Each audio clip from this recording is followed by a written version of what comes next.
Hello बच्चों, आज के इस वीडियो में मैं आप सभी को समझाऊंगी formation of metal carbonyl compound. ये JEE point of view, twelfth board point of view, दोनों ही पॉइंट ऑफ व्यू से बहुत ही इंपॉर्टेंट टॉपिक है। ये एक इनऑर्गेनिक का टॉपिक है। तो चलिए स्टार्ट करते हैं। कार्बोनाइल कार्बोनाइल आप सभी जानते होंगे, कार्बन मोनोऑक्साइड को कहा जाता है। सी ट्रिपल बॉन्ड हो, लोन पेयर दोनों ही के पास होता है, एक पॉजिटिव एक पे नेगेटिव चार्ज होता है। जैसे मेटल और कार्बन मोनोऑक्साइड के बीच में बॉन्डिंग हुआ तो एक कोऑर्डिनेशन कंपाउंड बनेगा, कॉम्प्लेक्स। अगर आपने जेई का प्रिपरेशन किया होगा या कर रहे होंगे या फिर ट्वेल्थ में भी पढ़ाया जाता है तो आपको पता होगा, कोऑर्डिनेशन कंपाउंड चैप्टर होता है इनऑर्गेनिक में। उसमें आप सभी को ये सब बताया जाता होगा। सेंट्रल मेटल एटम लिगैंड के साथ बॉन्ड बनाता है। तो जैसे एक्सियल ओवरलैपिंग से सिग्मा बॉन्ड तो बन गया, लेकिन होता क्या है कि मेटल के पास अगर वैकेंट डी ऑर्बिटल है, मेटल के पास अगर वैकेंट डी ऑर्बिटल है, कार्बन के पास भी वैकेंट पी ऑर्बिटल होता है, तो उससे क्या हो जाता है कि बैक बॉन्डिंग हो जाता है। मेटल जो होता है, अगर उसके पास वैकेंट डी ऑर्बिटल में इलेक्ट्रॉन्स हैं तो वो बैक बॉन्डिंग कर देता है, और यहाँ पे पाई बॉन्ड का फॉर्मेशन होता है। क्या कहता है ये? बैक बॉन्डिंग करता है। और ये कार्बन के ऑर्बिटल पाई एंटी बॉन्डिंग 2px 2py में जाता है। 11th क्लास में केमिकल बॉन्डिंग में आपको ये टर्म बताया गया होगा, एमओटी में। जब इस पाई बॉन्ड का फॉर्मेशन होता है बैक बॉन्डिंग से, तो कुछ इस तरह का हम इसे दिखा सकते हैं। मेटल सिंगल बॉन्ड, कार्बन कुछ इस तरह का डॉटेड लाइन से। बैक बॉन्डिंग क्या है? रेजोनेंस। तो जब बैक बॉन्डिंग हुआ तो नंबर ऑफ बॉन्ड्स जो है सेंट्रल मेटल एटम का बढ़ा, एक बॉन्ड बढ़ा, तो bond order central metal atom का बढ़ गया। अब bond order is directly proportional to bond energy. Bond energy भी क्या हुआ? सेंट्रल मेटल एटम का बढ़ जाएगा। बॉन्ड लेंथ इन्वर्सली प्रोपोर्शनल होता है तो वो घट जाएगा। कार्बन ऑक्सीजन बॉन्ड, कार्बोनाइल की अगर हम बात करें तो इसका बॉन्ड ऑर्डर घटेगा। हम सभी जानते हैं कि कार्बन जो होता है मैक्सिमम 4 ही बॉन्ड बना सकता है। 3 बॉन्ड ऑक्सीजन के साथ और 1 मेटल के साथ ऑलरेडी इसका बना हुआ था। अब बैक बॉन्डिंग से एक 5वां बॉन्ड बनने जा रहा है, लेकिन कार्बन 5 बॉन्ड तो बना नहीं सकता, तो वो क्या करेगा? एक बॉन्ड तोड़ेगा अपना। किसके साथ तोड़ेगा? ऑक्सीजन के साथ तोड़ेगा। तो उसका बॉन्ड ऑर्डर क्या होगा? घटेगा। Bond order is directly proportional to bond energy. ये सब हम लोग को 11th में पढ़ाया जाता है। Directly proportional to bond energy, bond order घटेगा तो बॉन्ड एनर्जी भी घटेगा। बॉन्ड लेंथ का इन्वर्स रिलेशन होता है तो बॉन्ड लेंथ बढ़ेगा कार्बन ऑक्सीजन बॉन्ड का। अब यहाँ पे एक टर्म लिखा हुआ है, number of synergic bond increase, stability of metal carbon bond. जो भी मेटल कार्बोनाइल कंपाउंड्स होते हैं उनमें मेटल कार्बन का जो बॉन्ड होता है उसकी स्टेबिलिटी बढ़ जाती है जब साइनर्जिक बॉन्ड का फॉर्मेशन होता है। जितने ज़्यादा नंबर ऑफ साइनर्जिक बॉन्ड होंगे उतनी ही ज़्यादा स्टेबिलिटी होगी मेटल कार्बन बॉन्ड की। कार्बन मोनोऑक्साइड जो है उसके पास हमारे 14 इलेक्ट्रॉन्स होते हैं। इस तरह का कुछ एमओटी में आपको समझाया गया होगा। इसके पास वैकेंट पाई एंटी बॉन्डिंग 2px 2py जो होता है वैकेंट होता है, जिससे ये यहाँ पे कैसा ये ओवरलैपिंग है, तो D pi P pi, vacant D orbital of central metal atom and vacant P orbital of carbon. तो यहाँ पे कैसा ओवरलैपिंग होता है? डी पाई पी पाई। अब यहाँ पे क्वेश्चन लिखा हुआ, which of the following compound में बॉन्ड जो है कार्बन ऑक्सीजन का, उसका लेंथ क्या होगा? मैक्सिमम होगा। देखिए, अभी हम लोगों ने पढ़ा कि यहाँ पे बॉन्ड ऑर्डर जो होता है कार्बन ऑक्सीजन बॉन्ड का घट जाता है, जिसकी वजह से बॉन्ड एनर्जी भी घट जाता है, बॉन्ड लेंथ बढ़ जाता है। बॉन्ड लेंथ तो बढ़ना है तो बॉन्ड ऑर्डर को घटना होगा। बॉन्ड ऑर्डर घटा था कब? जब साइनर्जिक बॉन्ड का फॉर्मेशन हुआ था, बैक बॉन्डिंग हुआ था। कब होगा बैक बॉन्डिंग? तो जैसे यहाँ पे हमारे पास जो भी ऑप्शंस दिए हैं उसके अनुसार अगर देखें तो हम इस तरह से इनिशिएट कर सकते हैं कि जिस भी सेंट्रल मेटल एटम के पास नंबर ऑफ इलेक्ट्रॉन्स ज़्यादा होंगे वो इजीली बैक बॉन्डिंग करेगा, वहाँ पे इजीली बैक बॉन्डिंग होगा और साइनर्जिक बॉन्ड का फॉर्मेशन होगा, जिससे कि हमारा जो कार्बन ऑक्सीजन बॉन्ड है उसका बॉन्ड ऑर्डर घटेगा, बॉन्ड एनर्जी घटेगा और बॉन्ड लेंथ बढ़ेगा। अब हमें बॉन्ड लेंथ मैक्सिमम चाहिए, तो जिसके पास मैक्सिमम नंबर ऑफ इलेक्ट्रॉन्स होंगे, यानी कि जिस सेंट्रल मेटल एटम पे निगेटिव चार्ज ज़्यादा होगा, इसके लिए हमें क्या निकालना होगा? ऑक्सीडेशन स्टेट निकालना होगा। वो सबसे इजीली बैक बॉन्डिंग करेगा और उसी में बॉन्ड लेंथ जो होगा वो मैक्सिमम होगा। तो VCOX की बात करें तो इसमें कार्बन मोनोऑक्साइड जैसा कि हम लोग जानते हैं एक न्यूट्रल लिगेंड होता है, तो यहाँ पे इसका ऑक्सीडेशन स्टेट 0 आ जाएगा, इसका ऑक्सीडेशन स्टेट +1 आ जाएगा, इसका ऑक्सीडेशन स्टेट -1 इसमें वेनेडियम का, और इस वेनेडियम का ऑक्सीडेशन स्टेट कितना हो जाएगा -2। तो सबसे ज़्यादा इलेक्ट्रॉन्स इसी के पास हैं, तो इसी में सबसे इजीली बैक बॉन्डिंग होगा, सबसे इफेक्टिव बैक बॉन्डिंग होगा, और बॉन्ड लेंथ इसमें कार्बन ऑक्सीजन का सबसे ज़्यादा होगा, मैक्सिमम होगा। तो आंसर कौन सा हो जाएगा हमारा डी, क्योंकि इसमें नंबर ऑफ साइनर्जिक बॉन्ड सबसे ज़्यादा होगा।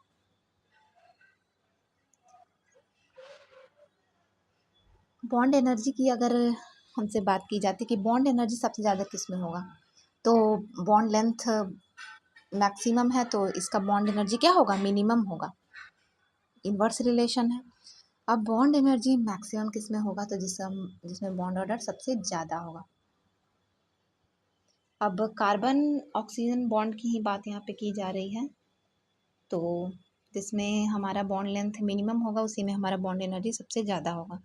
तो मिनिमम इसमें होगा क्योंकि इसमें 0 इसका ऑक्सीडेशन स्टेट है, तो इसमें साइनर्जिक बॉन्ड बनने की संभावना सबसे कम है, तो बॉन्ड लेंथ इसमें मिनिमम होगा, और बॉन्ड एनर्जी क्या होगा इसमें, बॉन्ड एनर्जी इसमें मैक्सिमम होगा। अच्छा, +1 भी है, तो बी होगा हमारा ऑप्शन, क्योंकि 0 और +1 तो मिनिमम पॉसिबिलिटी इसमें है साइनर्जिक बॉन्ड फॉर्मेशन होने की। ठीक है बच्चों, तो बी होगा हमारा ऑप्शन।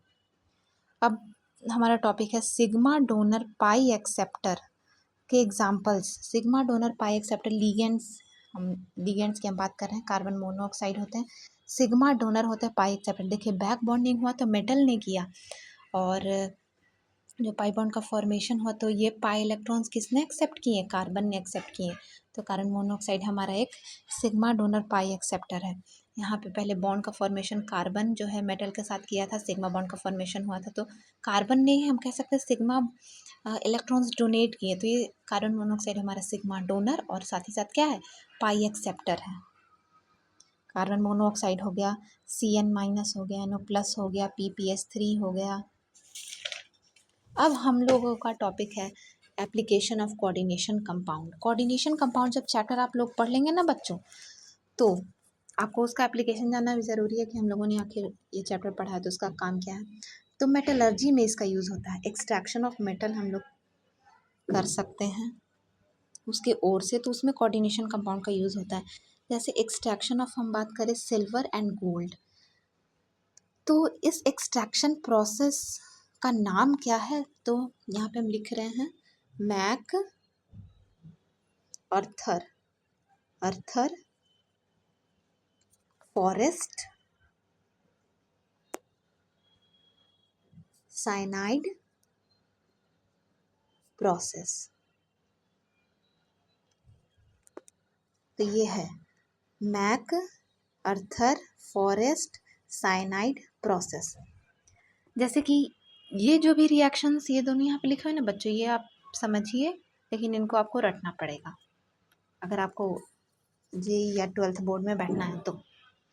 जैसे हमारे पास यहाँ पे 4Ag plus 8NaCN plus 2H2O plus O2 gives, heat करेंगे तो 4NaAgCN ट्वाइस प्लस 4NaOH। तो कुछ इस तरह से बच्चों देखिए, यहाँ पे Ag जो है हमारा इम्प्योर है, NaCN का एडिशन हुआ है, साइनाइड के एडिशन होने की वजह से इसके नाम में साइनाइड है। मैकअर्थर फॉरेस्ट साइनाइड प्रोसेस है ना, तो साइनाइड के एडिशन की वजह से इसका नाम में क्या है, साइनाइड है। तो इस कॉम्प्लेक्स का हमारा फॉर्मेशन होगा NaAgCN ट्वाइस। और फिर जब हम लोग इस कॉम्प्लेक्स को जिंक के साथ रिएक्ट करेंगे तो Na2ZnCN4 कॉम्प्लेक्स का फॉर्मेशन होगा, जो कि एक वाटर सॉल्यूबल कॉम्प्लेक्स है, और Ag हमको जो है प्योरर फॉर्म में मिल जाएगा, जो हमारे पास पहले इम्प्योर था वो हमें प्योरर फॉर्म में मिल जाएगा। जो सिल्वर होगा उसको जिंक रिप्लेस कर देगा, उसका उसका रिडक्शन पोटेंशियल ज़्यादा है इसलिए। चलिए सिमिलरली हम लोग गोल्ड के लिए भी देख सकते हैं 4Au plus 8NaCN 2H2O heat करेंगे तो Na जहाँ जहाँ पे ऊपर वाले रिएक्शन में Ag था वहाँ वहाँ आप गोल्ड रिप्लेस कर दीजिएगा। तो सिमिलरली ये रिएक्शन हमारा गोल्ड का हो जाएगा। जिंक यहाँ पे रिड्यूसिंग एजेंट के तौर पे है, O2 यहाँ पे ऑक्सीडाइजिंग एजेंट के तौर पे है। ठीक है, और भी कई सारी चीज़ें यहाँ पे लिखी हुई हैं, जैसे जिंक का ऑक्सीडेशन, यहाँ पे ऑक्सीडेशन स्टेट 0 था, यहाँ पे +2 हो गया, यहाँ पे तो बढ़ गया, इसका ऑक्सीडेशन हुआ है, ये रिड्यूसिंग एजेंट के तौर पे काम किया जिंक। ए सिल्वर का +1 था, +1 से किस में आ गया है, 0 में आ गया, तो इसका रिडक्शन हुआ है, ये एक ऑक्सीडाइजिंग एजेंट बोल सकते हैं हम। दूसरा एप्लीकेशन है मॉन्स प्रोसेस, प्यूरिफिकेशन ऑफ निकल। इससे हम करते हैं वेपर फेज प्यूरिफिकेशन है, ये आपको आगे पता चलेगा इसे वेपर फेज प्यूरिफिकेशन क्यों कहते हैं। मॉन्स प्रोसेस से मेनली हम लोग किसका प्यूरिफिकेशन करते हैं, तो निकल का करते हैं। निकल इम्प्योर फॉर्म में कार्बन मोनोऑक्साइड के साथ अगर हम इसे हीट करेंगे तो एक कॉम्प्लेक्स बनेगा NiCO4, जो कि हम इसका नाम क्या है, मॉन्स कॉम्प्लेक्स। जो भी इसका यहाँ पे इन्फॉर्मेशन इसके बारे में लिखा हुआ है बच्चों, ये आपको कोऑर्डिनेशन कंपाउंड के शुरुआती में आपको ये सब पढ़ाया जाता है कि कैसे हम किसी भी कॉम्प्लेक्स का हाइब्रिडाइजेशन, उसका वो डाईमैग्नेटिक है या पैरामैग्नेटिक, कलरलेस, उसका कलर हम लोग बता सकते हैं कि वो कलर्ड है या नहीं है, ये भी हम बता सकते हैं। तो कलर की जैसे हम बात करें बच्चों, तो D1 से लेके D9 कॉन्फ़िगरेशंस वाले जितने भी हमारे कॉम्प्लेक्सेस होंगे, सेंट्रल मेटल एटम की हम बात कर रहे हैं, तो वो सारे क्या होंगे, कलर्ड होंगे। क्या होंगे, कलर्ड कॉम्प्लेक्सेस होंगे। और D0 D10 वाले क्या होंगे, कलरलेस होंगे। इसमें एक्सेप्शंस है बच्चों, वो जब वो टॉपिक का मैं वीडियो लेके आऊँगी तब मैं आपको वहाँ पे समझाऊँगी। अभी के लिए आप इतना समझ लीजिए कि D1 D9 होगा तो कलर्ड उसे बोलेंगे, D1 D0 D10 होगा तो कलरलेस। देखिए एक्सेप्शंस की बात करें तो KMnO4 इसमें हमारा एक एक्सेप्शन है, और ये जो कंपाउंड है काफ़ी लोगों ने सुना होगा, बहुत लोगों ने सुना होगा। तो इसका कॉन्फ़िगरेशन D0 होने पे भी इसका कलर होता है क्या, पर्पल होता है। से दूसरा हमारा है K2Cr2O7, इसका भी कॉन्फ़िगरेशन D0 होने पे भी इसका कुछ कलर होता है। तो ये सारे हम लोग तभी पढ़ेंगे जब उस टॉपिक पे मैं आपको वीडियो बनाऊंगी तब। अभी के लिए आप इतना याद रखिए कि ऐसा होता है मेनली, लेकिन एक्सेप्शंस हैं इसमें भी। फिर जब हाँ, तो इम्प्योर निकल के साथ हमने शुरुआत की थी, हमारा मोटिव क्या है, प्योर करना निकल को, इस तरह बन गया। फिर अगेन हम लोग ये जो कॉम्प्लेक्स बना है NiCO4, इसको हीट करेंगे तो निकल हमारा प्योर फॉर्म मिल जाएगा, और जो कार्बन मोनोऑक्साइड है वो गैस के फॉर्म में उड़ जाएगा। तो यहाँ पे ये गैसियस फॉर्म में जो कार्बन मोनोऑक्साइड उड़ता है, तो वो वेपर फेज में हम उसको बोल सकते हैं, गैसियस फेज ना बोल के वेपर फेज बोल सकते हैं। तो इस कार्बन मोनोऑक्साइड के उड़ने की वजह से ही इस प्रोसेस को हम लोग वेपर फेज प्यूरिफिकेशन भी बोलते हैं। एक नोट पॉइंट यहाँ पे ये आपको मिलेगा कि जो भी टेम्परेचर आपने इनिशियली रखा था जब निकल इम्प्योर फॉर्म में और कार्बन मोनोऑक्साइड को आप लोगों ने हीट किया था, तो उस समय जो टेम्परेचर था उसका डबल टेम्परेचर आपको यहाँ पे रखना होगा। ये आपको जैसे ऑब्जेक्टिव एग्जाम हमारा होगा जेई का, तो उसमें आपको ये पूछ सकता है कि ये वाला टेम्परेचर आपको कुछ दे देगा और इस प्रोसेस का आपको टेम्परेचर पूछेगा, इसको T1 बोल देगा, इसको T2 बोल देगा, आपको बोलेगा T2 क्या है, तो आप T2 क्या बोलेंगे, तो 2 टाइम्स ऑफ T1। जो भी इनिशियल टेम्परेचर यहाँ पे लिया जाएगा उसका ट्वाइस ये क्या होगा, यहाँ पे का टेम्परेचर होगा। फोटोग्राफी में इसका यूज़ होता है, AGBR 10th में भी आप लोगों ने पढ़ा होगा। AGBR Na2S2O3 standard hypo solution. Physical chemistry 11th के फिजिकल केमिस्ट्री जेई का अगर आप पढ़ते हैं तो उसमें आपको इसके बारे में बताया जाता है, Na2S2O3 के बारे में। सोडियम थायोसल्फेट इसका नाम होता है, क्या बनेगा हमारे पास, Na3AgS2O3 का होल ट्वाइस एक्वस बनेगा ये। फिल्म डेवलपर, फिल्म हम लोग बोल सकते हैं जैसे पुराने ज़माने में जो भी फोटोग्राफी में यूज़ किया जाता था तो वहाँ पे फिल्म होता था, मुझे तो उतना नहीं पता, लेकिन कैमरा या ये सब में कुछ फिल्म टाइप का यूज़ होता था, रील ऐसा आप कुछ बोल सकते हैं। मेडिकल साइंस की बात करें तो कैंसर ट्रीटमेंट में इसका यूज़ होता है। केमोथेरेपी एक प्रोसेस होता है, तो उसमें भी हमारा कोऑर्डिनेशन कंपाउंड का यूज़ होता है। एक कॉम्प्लेक्स है हमारे पास PTCl2 NH3 whole twice cisplatin complex इसका नाम है। देखिए यहाँ पे मैं लिख रही हूँ PTCl2 NH3 होल 2। इस कॉम्प्लेक्स का क्या नाम है? सिस्प्लास्टिन कॉम्प्लेक्स।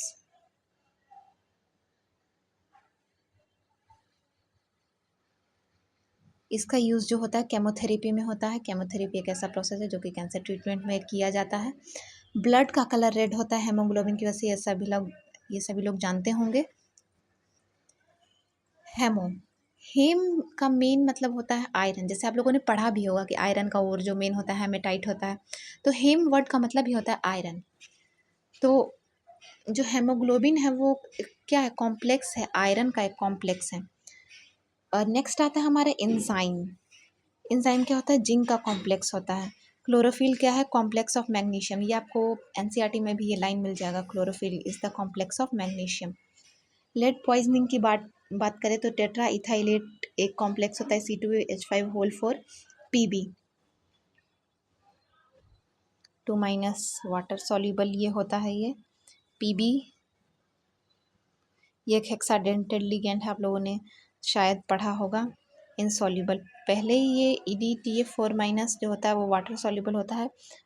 लीड से देखिए, लीड पॉइजनिंग अगर किसी ने ज़्यादा लीड इनहेल कर लिया है तो उस केस में क्या किया जाता है कि रिएक्शन, लीड जो है आपने एटमॉस्फेयर से इनहेल किया तो EDTA4- का कॉम्प्लेक्स जो है वो हमारे बॉडी में चला जाता है, तो वो वाटर सॉल्युबल होता है, जिसकी वजह से हमें कैंसर होने की परेशानी होती है, मतलब कि कैंसर होने का संभावना होता है। तो उसको रिमूव कैसे किया जाता है? PbEDTA होल ट्वाइस जो है PbEDTA 2- इस पे चार्ज है, ये कॉम्प्लेक्स का फॉर्मेशन करवा के जो कि इंसॉल्युबल हो जाता है, तो ये पत्थर के फॉर्म में हमारे पेट में जो है बन जाता है। फिर ईजिली से हम लोग एक्सक्रेट कर सकते हैं, जिससे जो लीड हम लोगों ने इनहेल किया था एटमॉस्फेयर से वो हमारे शरीर के बाहर आ जाएगा और हम कैंसर से बच सकते हैं। तो ये कॉम्प्लेक्स है, तो ये कॉम्प्लेक्स के फॉर्म में बनने की वजह से ही लीड जो है हमारे बॉडी से ईजिली बाहर आ सकता है और हम कैंसर जैसी खतरनाक बीमारी से बच सकते हैं। Thank you.